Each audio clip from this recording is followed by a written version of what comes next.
Assalamualaikum warahmatullahi wabarakatuh. Halo adik-adik, perkenalkan nama aku Bonima.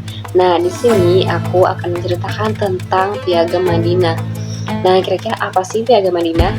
Oke, kita misalkan dari awal ya. Nah, jadi setelah Nabi Muhammad SAW hijrah atau pindah dari Mekah ke Madinah, beliau menemukan bahwa di sana di Madinah tinggal banyak kelompok yang berbeda. Ada kaum muhajirin. Nah, kaum muhajirin ini umat Islam dari Mekah. Sedangkan kaum Ansor yang merupakan penduduk asli di Madinah.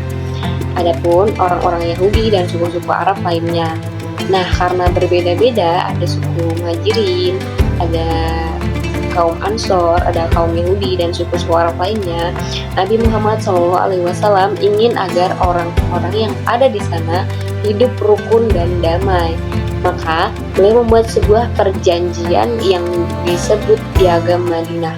Jadi Piagam Madinah itu adalah sebuah perjanjian yang dimana Nabi Muhammad menginginkan bahwa agar kaum-kaum di sana bisa hidup damai dan rukun. Nah, jadi apa itu Piagam Madinah tadi? Piagam Madinah adalah perjanjian atau kesepakatan bersama. Nah, semua orang tinggal di Madinah sepakat untuk saling membantu, menjaga keamanan, dan mematuhi aturan yang dibuat bersama.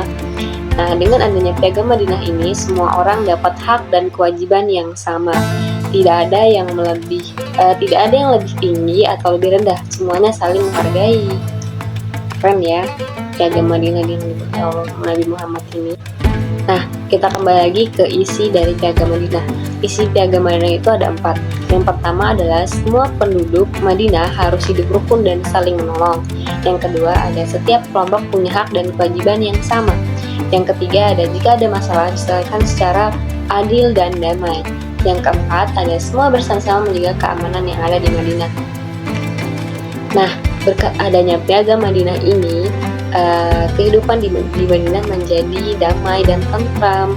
Adapun tidak ada pertengkaran di dalam sana dan semua orang saling menghormati. Juga semua orang adil dan aman. Nah, Nabi Muhammad SAW mengajarkan kita untuk hidup rukun, tidak membeda-bedakan orang lain walaupun itu berbeda suku seperti kaum Ansor, muhajirin, kaum Yahudi dan Arab-Arab lainnya, dan selalu saling membantu. Nah, adapun slide terakhir yaitu teladan untuk kehidupan sehari-hari.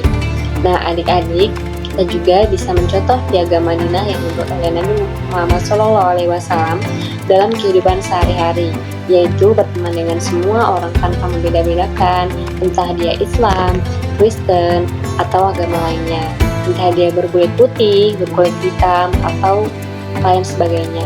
Terus saling membantu teman yang sedang kesusahan. Kita wajib membantu teman, entah itu dia kesusahan atau membutuh bantuan kita harus mau membantu. Dan mematuhi aturan sekolah atau di rumah. Dan yang paling penting juga tidak suka bertengkar atau selalu hidup dengan damai. Nah, dengan begitu lingkungan kita akan aman dan bahagia seperti di Madinah pada zaman Nabi Muhammad SAW. Nah, itu dia kisah dari Piagam Madinah. Semoga kita semua bisa menjadi anak-anak yang rukun, adil, dan saling membantu. Mungkin cukup sekian dari aku. Assalamualaikum warahmatullahi wabarakatuh. Berawal dari hijrahnya Nabi Muhammad dari Mekah, karena siksaan kaum kafir Quraisy kepada kaum muslimin yang semakin berat, Nabi memutuskan untuk hijrah ke Yatsrib atau nama sebelum Madinah, karena letaknya yang strategis dan juga para penduduknya yang ramah. Dari kota kecil inilah, Nabi membangun awal mula dari sebuah peradaban Islam yang besar.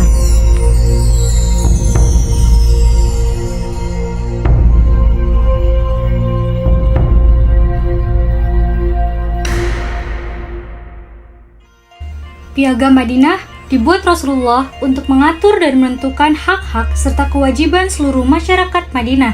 Dalam Al-Quran pun, ayat-ayat yang turun semenjak Nabi berhijrah ke Madinah atau disebut sebagai ayat Madaniyah mulai mengandung hal-hal yang berkaitan dengan aturan hidup bermasyarakat, hukum negara, aturan perang, dan lain-lain.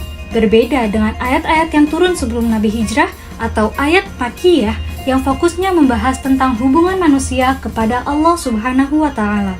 Latar belakang dibuatnya Piagam Madinah ini karena masyarakat di Madinah saat itu berbasis sukuisme, sehingga sering terjadi perang antar suku. Maka Nabi membuat perjanjian agar semua suku bisa hidup berdampingan dan saling menghargai satu sama lain, serta menjunjung tinggi nilai toleransi.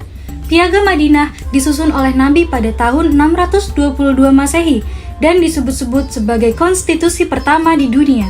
Terdiri dari 47 pasal yang dibagi dua bagian, yaitu 23 diantaranya membahas hubungan antar kaum muslimin, yakni kaum Ansor dan kaum Muhajirin, serta 24 pasal lainnya membahas mengenai hubungan antara umat muslim dengan kaum kafir, yakni Yahudi, yang saat itu Nabi membaginya menjadi kaum kafir zimmi, muahad, mustamin, yang Nabi membolehkan untuk hidup berdampingan dengannya, serta mereka berhak mendapatkan perlindungan dari negara.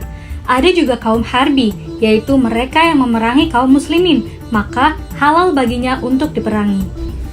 Berikut isi rangkuman dari Piagam Madinah dibagi berdasarkan bidangnya. Dalam bidang politik, Nabi Muhammad mendeklarasikan kepemimpinannya di Madinah. Perundang-undangan dibuat sesuai hukum Islam, serta hukuman dilakukan secara adil. Dalam bidang agama, Nabi membebaskan kaum kafir mengamalkan agamanya masing-masing, selama tidak ingkar pada aturan perjanjian. Serta dalam bidang sosial dan kemasyarakatan, terdapat aturan untuk menjadi ummah yang bertanggung jawab, hidup rukun, saling peduli dan melindungi antar suku, dan menanamkan rasa untuk menjunjung tinggi serta mencintai tanah air. Serta dalam bidang ekonomi, juga terdapat aturan agar saling bekerja sama untuk memajukan ekonomi negara, serta melarang riba dan unsur penipuan. Serta yang terakhir, dalam bidang pertahanan negara, Nabi memerintahkan semua masyarakat Madinah harus membela dan mempertahankan tanah airnya dari berbagai ancaman musuh.